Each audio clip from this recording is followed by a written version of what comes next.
How to fix missing microphone on Samsung keyboard. In this video, I'm going to show you how to fix an issue where there is no microphone on your Samsung phone's keyboard in order to use voice input or voice typing. And if this video helps you, please consider giving it a like and also subscribe to my channel because that really helps me out. So on a Samsung phone and the Samsung keyboard, the microphone will show up down here in the bottom left. So if you don't have that, we can easily fix it by first bringing up the keyboard. So you just want to select somewhere where it is going to open the keyboard so you can type.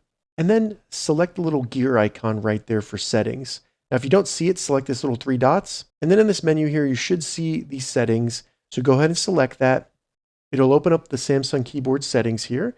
And all we need to do is scroll down and you should see voice input near the bottom. Select that. And then you can choose your voice input options. So either Samsung voice input or Google voice typing. I'm just going to do Samsung voice input.